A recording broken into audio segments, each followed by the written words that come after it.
Do you solemnly swear or affirm that the evidence you about to present this matter shall be the truth, the whole truth, and nothing but the truth? So help you God. I do, sir. Go ahead and have a seat.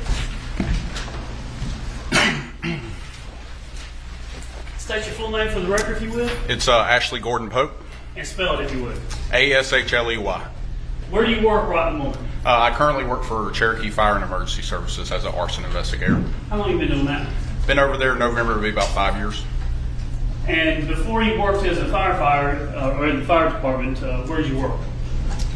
I work for Cherokee Sheriff's Office. I'm not a firefighter, I'm a fire investigator. I apologize. Will they claim you as a firefighter or just an investigator? I think you'll probably claim me as an investigator. Okay. Before you were investigating fires, did you investigate crimes? Yes, sir. When did you start in the sheriff's office? Started at Sheriff's Office in January 2007. Where'd you go to the academy? North Central. How long was that? I think it was probably 10 weeks at the time. The jury's kind of heard how some people start out in the jail and stuff like that. Where'd you Yes, start? sir. I started in the jail, worked in there about 18 months. And then after you got out of the jail, what'd you do? I was fortunate enough to transfer straight into Cherokee Narcotics, C-MANS. What is C-MANS? What's that? So Cherokee Multi-Agency Narcotics Squad. And you're a narcotics investigator? Yes, sir.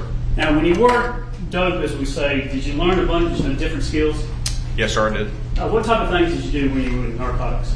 I acted undercover. I managed informants. I worked street-level narcotics. I worked drug trafficking organizations, things like that. Did you have to go undercover at all? Yes, sir. But the first year or so.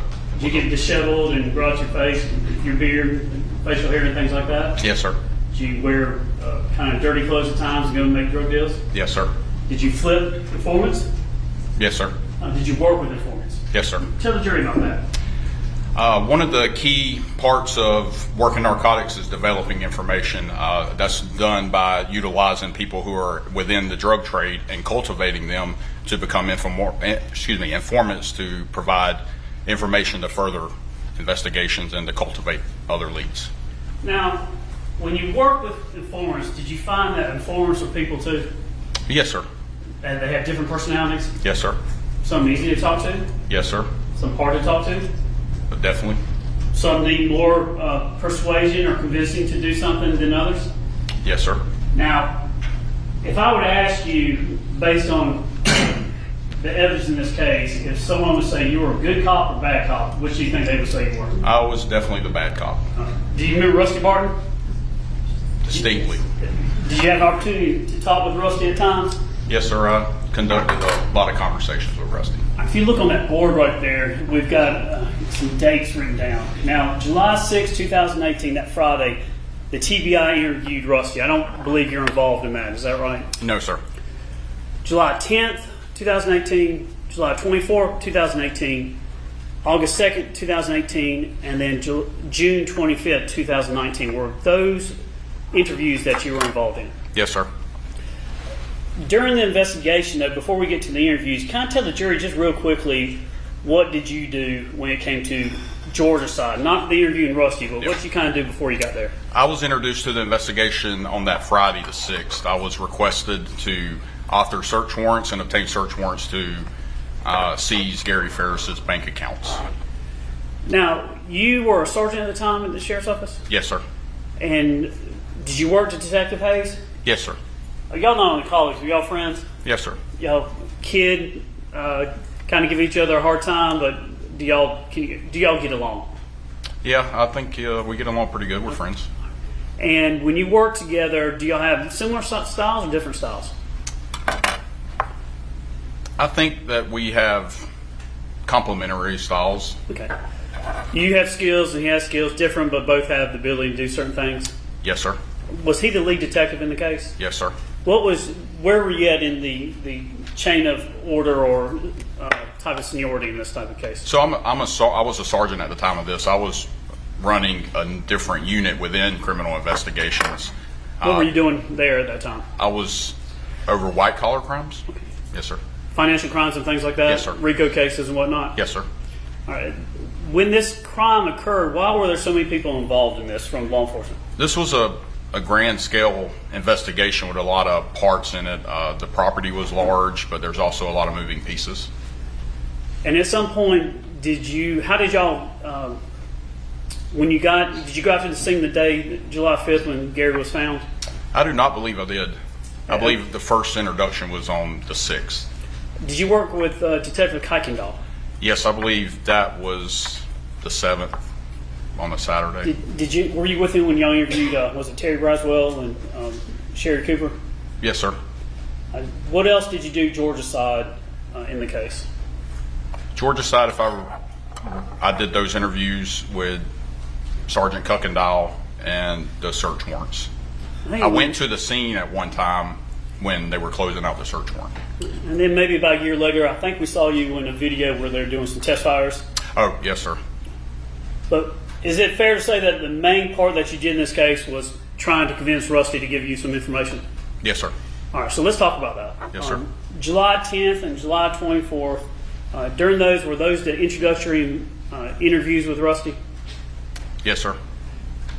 Tell the jury how you, when you first met Rusty, how did he come across to you? Rusty kind of presented himself as a typical kind of Southern guy that grew up in a rural town. He presented as a salesman, as somebody that was distinctly and immensely loyal to people, and that he lived a life based off his reputation. Was he from that small town, that area in Tennessee? Yes, sir. When you first met with him, did you and Hayes have a kind of a plan of what y'all were going to do to see? Did you know how receptive he was going to be to law enforcement? We did make some deductions by listening to the July 6th interview when we were driving from Cherokee County to Tullahoma. It's about a 3.5 hour drive. What did you cull from that interview when it came to what he was going to be like? Well, when Detective Hayes and I was developing our strategy, I noted something very specifically in that interview, that when TBI Agent Williams kind of challenged Rusty on some things, that he said she was pushy. So Detective Hayes and I decided that it would be a good strategy and a good tactic for me to be the bad cop and for him to be the good cop. Now, did it come natural to you? I must admit it. I can access it when I need to. When you met with Rusty, tell the jury about how, at what point did it trigger with you that you're like, I've got to do something to see if I can get some more information from him? Well, it was predetermined by Detective Hayes and I that the first chance that I got to be the bad cop, be that arrogant, assertive cop, and the challenging, we were going to do that. And that related to cell phones. At some point, did you ask Rusty whether or not you could look at his cell phone? Yes, sir, I did. Do you remember what you said to him about that? Pretty fair. Yeah, pretty accurately, I think I do. Did you ask him a question about if he was innocent? Yeah, I asked him along the lines of, say, hey, you've told me you're innocent. If you're innocent, you'll let me look in the phones. Was his phone with him at that time? No, sir, it was in the truck. And eventually, did he let y'all look into the phones? Yes, sir, he did. And did you, during, I guess, one of the interviews, did you try to get into the phone through a kind of some software that we had called Cellbrite? Yes, sir, on that evening on the 10th, I tried to. Tell the jury what Cellbrite is. Cellbrite is a cell phone extraction device that you can hook up almost any type of phone to, and it will extract all kinds of data out. When did you try to use Cellbrite to get the contents off of his phone? I tried to utilize it during the course of that interview. Did it work? No, I was having trouble with it. At any point, did y'all try to ask him if he would consent to bring his phone so you could download it at the sheriff's office? Yes, we did ask him. We asked him to come down and bring it to the sheriff's office so a better person could use the Cellbrite. And eventually, in this case, was his phone taken and downloaded using Cellbrite? Yes. Judge, this time on continuing evidence, State's Exhibit A Pope 1. It's a extraction report from the cell phone from Rusty's phone. No objection. When you were talking to Rusty, during your conversation with him, did you ask him whether or not he had done anything in the phone regarding this case or anything like that? Yes. Did you learn whether or not he had deleted anything or was trying to delete anything? We had learned that he had deleted a contact, Melody's contact. Did he also rename her contact at some point? Yes, sir, I believe he did. Did you ask him whether or not, did y'all talk about whether or not he had any plans to marry Melody or anything like that? Yes, we did. You remember what he said? Said yes. They had talked about plans. There was some conversations about whenever Gary was no longer in the picture, that they would have a, for lack of better terms, a certain like grieving period, and then they would come together and get married. Did you ever ask him or confront him with the fact that he was searching for wedding bands? Yes, sir. And what did he say to that? He agreed that he was searching those because they had made arrangements to get married in the future. Let's go through. Is your computer screen on there? Yes, sir. Is this touch? Can you see it? Yes, sir. All right, this is what I want to do is I go through APOC 1, and this is the redacted.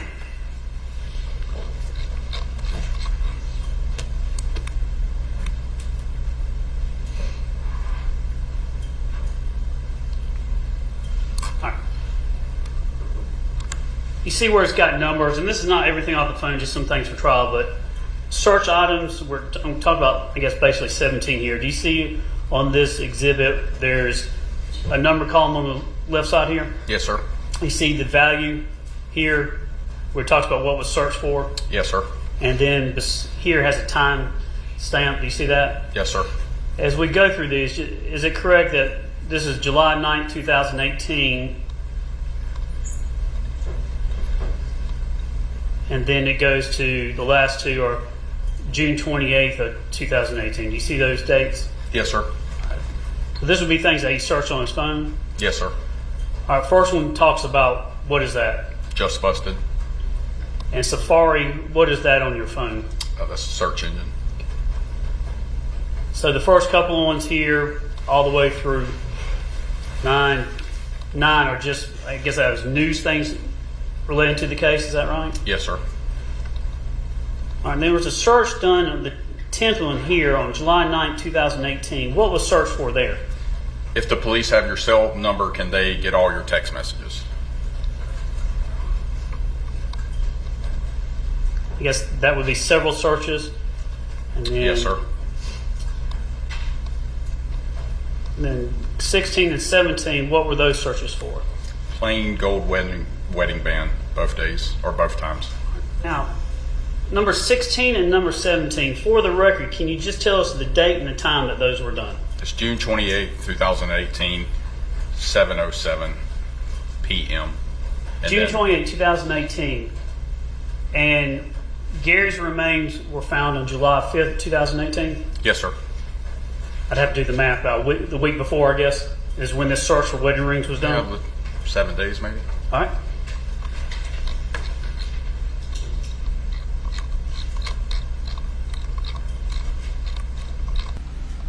I'm on page 10 of this report. Yes, sir. Number 29 for search items. Here is the body, what was looked for.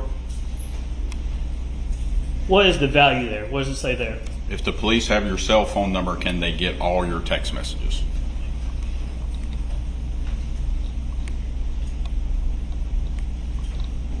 And there are several searches for that, is that right? Yes, sir. And then 36, it's a link on the internet that he was doing. What is the box here? What does that say? How police can get your deleted texts, like they got Kyle Navins. And then 38, the web history there. What is this one? If the police have your cell phone number, can they get all your text messages?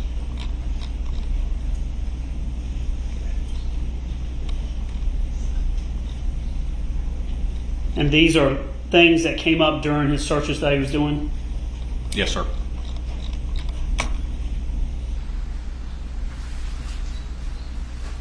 When you were talking to Rusty, did you, as the investigation developed, did y'all ever have to come back to him and get him to clarify more information? Yes, sir. What ways did you do to try to get him, to convince him to give y'all more information? We just stated the seriousness of the situation. We leaned into the tactic of good cop, bad cop. So, Did you let him know the serious nature of the case? yes, sir, the serious nature of the case, the situation and how things were evolving. Did you want to know it was a murder case? Yes, sir. Possibly, in y'all's mind, a death penalty case? Yes, sir. Did you explain his position in the case and how y'all felt the evidence, how it related to him? Yes, sir. Did you have to talk to him about that on July 24, 2018? After you talked to him on the 10th, I think the 10th was like a couple interviews, is that right? Y'all broke it up, it was long. We broke it up, but it was one long interview. On the 24th, is that when he told you about the statement he said Melody told him about Gary being in the burn pile? Yes, sir. Now tell the jury, when y'all arrived to talk to him, did he just walk out to you that morning and say, here, let me give you this information? Or how did it actually develop? No, he did not give us that information. The beginning part of the interview, Detective Hayes and I, once again, I'm playing the tactical bad cop. I start presenting with evidence with some intensity, and at that time, his lawyer paused the interview and they stepped outside of the room and had a conversation. Intensity, let's tell the jury, don't use the words here. Yes, sir. Did you drop the F-bomb a lot? Occasionally. MF? Occasionally. You were cussing? Yes, sir. Did you ever get in his face, anything like that? I got close to him. Did you ever point at him or anything like that? Yes, I did. But did you ever touch him? No, sir. Absolutely not. Did you ever threaten him with any harm or anything like that? No, sir. Did y'all ever have to be separated physically or anything like that? You have to go outside and everybody calm down and then you come back together or anything along those lines? No, sir, but there are times that I left the room for effect. What do you mean by that? Well, as being the aggressive one and being intense, you want to create opportunity for him to talk to Detective Hayes. So you can't always be intense in his face the whole time. You want to create an environment where he will talk to Detective Hayes. Have you been through the interviews and interrogation classes in law enforcement? Several, sir. Have you been involved in like the read technique and things like that? I've been to some classes where they teach tactics like that. Through your training experience, have you learned how to interact with people and do things like you talk about to see if you can get them to come across and give you more information? Yes, sir. Do you ever do the technique where you take a nice approach and get up and sit beside and put your arm around them and tell them you're a friend and they can get it off their chest, things Yes, like sir. that? Yes, sir. Do you do, I guess, have you got even more aggressive than you did in this case? I have, but not to the point of ever putting my hands on anybody. How aggressive do you think you were with Rusty? How so? If you would say 10 is a fist fight and 1 is a normal conversation like we're having, where was it? 6 or 7. After you would talk to him, would he eventually give you more information? Yeah, Detective Hayes and I discussed that was what he responded to. So much so his lawyer even made some comments to me. Was his lawyer there at the time all the times y'all talked to him? Yes, sir. What was his lawyer like? Very smart guy? Oh yeah, his lawyer is very smart, very charismatic, very likable, and a very experienced lawyer that had worked on federal prosecutions and things like that. Now, don't tell us what he said because No, sir. there's rules for that. But did y'all at times would you meet with the lawyer and Rusty would be somewhere else? And on this date, there was a period, yes. And did y'all sit around at times and just, even with Rusty being there, did it undulate? Did kind of pressure would go up with everybody and then it'd come back down to normal and y'all would kind of talk and nobody screaming or yelling or anything like that? Yes, sir. And would Rusty do that? Would he come back and actually have a conversation with you? Yes, sir. Now, did y'all talk about, I think you like coffee, don't you? Yes, sir. Did you have to actually stop the interview sometimes and go get some coffee in Tullahoma? Yeah, that was a little bit of effect too. I wanted to leave Detective Hayes and them together, and I do like coffee. So, Where'd you go get coffee? You remember? Celtic Coffee, I believe, was the name of it. How big is Tullahoma? Can you compare it to a city that we all know? Oh, it's a small town. It's very similar to the town I grew up. Probably 10, 15,000 people, something like that. Did you and Rusty, everybody talk about that Tullahoma? You didn't have a good place to get a meat and 3 sides? Yes, sir. I mean, did y'all talk about food? Yes, sir. Was that in the context of all these interviews and things like that? Yes, sir. Now tell the jury, I don't think I'm wrong, but tell the jury, during these intense conversations with Rusty, where he gives information, I'm being a little facetious, Yes, sir. At some point, when he does talk to you, and after he tells you about what he says in the burn pile, y'all end up sitting around just eating candy? Yes, sir. Do you remember what kind of candy it was? I didn't remember until I refreshed my memory, but I know I didn't want to eat the watermelon candy. I remember that being on the. Was anybody eating watermelon? I can't remember, but somebody was. Was everybody? You, Rusty, Detective Hayes? Yeah, we were all together, even as lawyers, Where were y'all sitting at? at a conference table in the lawyer's office. And would he get you drinks and things like that? Yes, sir. Do you find it to be a pleasant environment for the most part? Yes, sir. Now, I think on August 2nd, did y'all come up with some, I call them fake arrest warrants, but maybe it wasn't, but did y'all use some arrest warrants with Rusty? Yes, we did. Tell the jury about that. We, on that date, after some conversation and debate, we went and presented him with some information because we had developed some instincts and some conversations had been occurred that we thought Rusty was potentially trying to play both sides. In fact, did you confront him also at that same time about the recorder y'all had given him to use? Yes, sir, we did. And what did y'all think he was doing with the recorder when it came to telling the defendant something? Well, it was revealed that he had told her about the recorder after we had given him instructions. Would you give Rusty instructions and he would agree to things and then you find out that's not really what he was doing? Yes, sir. So did y'all confront him about the recording? Yes, sir. Initially, did he tell the truth about the recording that he didn't tell her? No, sir. I think that's a good example, too, of me. I stepped out of the room for Detective Hayes to have a conversation with him. Eventually, did he admit that he did tell her and was lying to y'all about not revealing it? Yes, sir. And did y'all talk about getting him to record calls on a Calio system? Yes, sir. And tell the jury what, I mispronounce it or I say it wrong all the time, but it's Calio, but Calio. What is that system? I don't want to try to pronounce it because I mispronounced it, but yeah, it's an app that you can put on the phone that records conversations, and it also sends that to us real time, so we can listen to it. And when you got Rusty to agree to do this, what was your confidence level that he wasn't going to tell her that he would or would not tell her that he's recording the calls? I believe we were confident that he wouldn't, but that changed as the interviews and conversations occurred. After the defendant was arrested, she was arrested on June, I think, 18th, 2019. That next week, June 25th, did y'all go back up and meet with Rusty and his attorney? Yes, sir. And at that point, when you walked in, and at that point on the 25th, did you know where he stood with Melody, how he felt about her? He was still in a relationship with her. Did you ask him whether or not they had talked around in person the recordings? Yes, sir. Did he admit he did? Yes, he admitted. He described that they had got a cell phone just for them, that each had got a cell phone number for each of them to talk around that nobody knew about. Now, at the time that he was recording these phones with the defendant, obviously you had the defendant's phone number, is that right? Yes, sir. You knew Rusty had a phone, is that correct? Yes, sir. But did you know they ever had other burner phones? No, sir. Did you find out on the 25th whether or not Rusty got other phones? Yes. And did he tell you why he got those phones?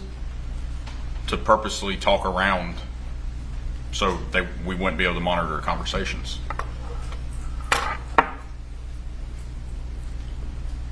On the 25th, did he, after y'all, is the procedure, I guess the development of that day correct? Y'all confirmed about the phone numbers, meeting in person, going outside on new cell phones. Then did he say he had something he wanted to clarify? Yes, sir, he did. And is that when he recanted the July 24th statement? Yes, sir. How did that make you feel? I kind of thought Rusty was selling me something that I wasn't willing to buy. And I didn't believe it. And at that point, did y'all part ways? Yes, sir. And it pretty much was it over with Rusty at that point? Yes, sir. Now, as the case has developed, and when it came to recordings that we have, was that basically what we talked about? Is was that your role in this investigation? Yes, sir.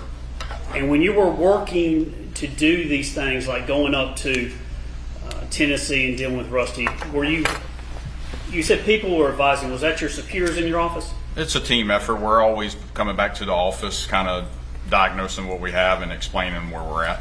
And at the time, were you working with the district attorney's office, or was it mainly just the sheriff's office y'all were communicating? It's mainly the sheriff's office. So the things that y'all were doing, that was brainstorming among the sheriff's office? Yes, sir. And in this case, and I'm not trying to say his name or anything like that. I just want to make clear that when you were working with prosecutors in this case, Ms. Frankish and myself were not in the case originally.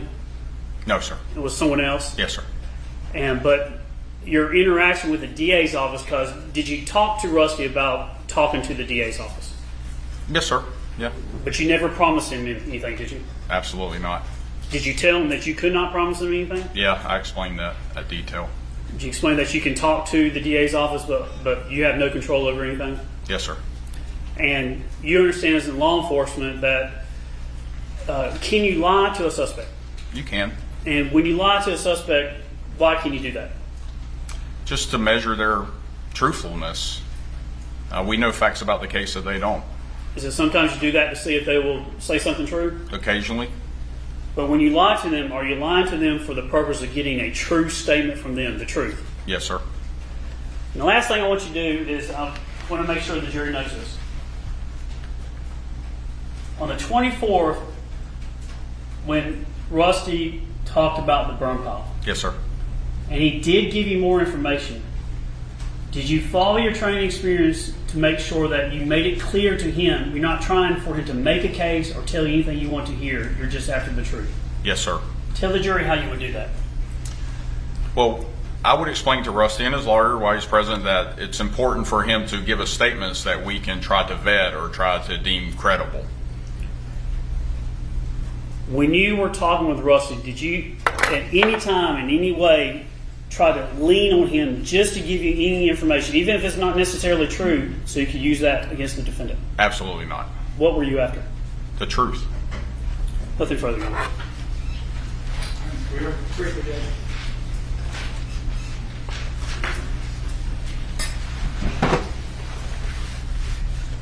It's afternoon now. Good afternoon. I'm John Luke Weaver. Along with Michael Ray, I represent Melody Farris. Okay. Good afternoon. And I will be quick. But you Yes, were sir. you were in Seaman's, right? Yes, sir.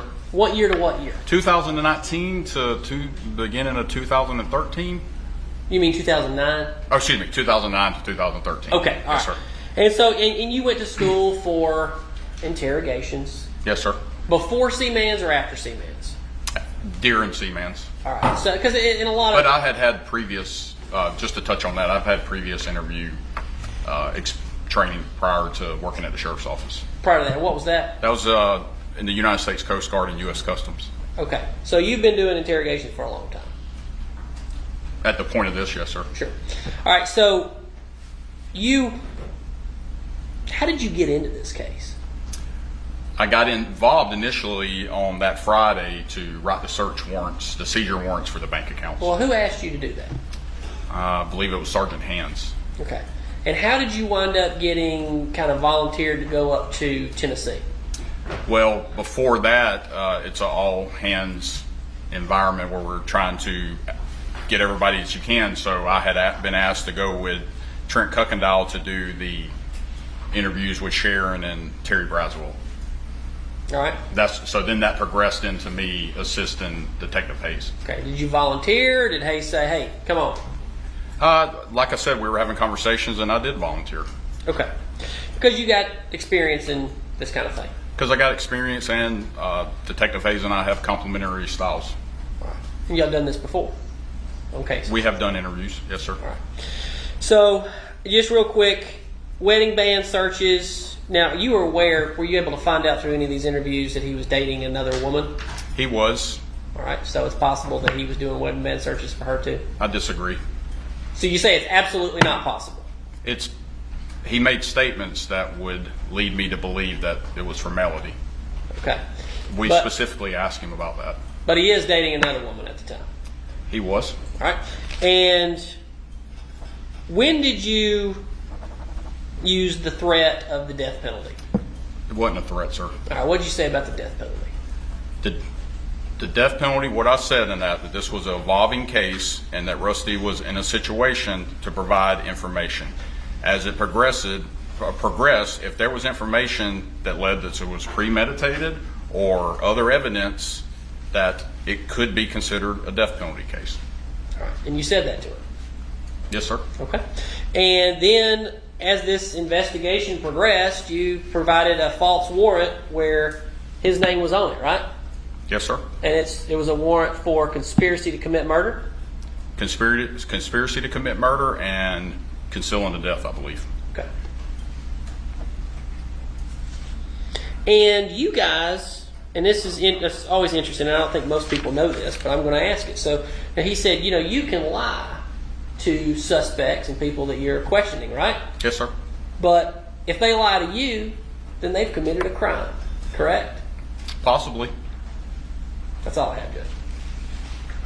You right? Yes, if I may. Let me make this clear. July 24, 2018, that's in the burn pile conversation that Rusty said, right? Yes, sir. Tell the jury what day y'all, to the best of your memory, what day did y'all present the arrest warrants to Rusty? That was on August the 2nd. After that date? Yes, sir. Yeah. And counsel asked you, could you lie to someone and can they lie? And basically it's not fair. You would agree, though, that if a suspect lies to you, they're lying to cover the truth, right? Yes, sir. And you're using a law enforcement technique to actually get to the truth. Yes, sir. Nothing further on. No follow-up. All right, you said that. All right, thank you, sir. All right, is this a good point to break for the day? All right. And we're going to stick with our plan to do other stuff the rest of the afternoon.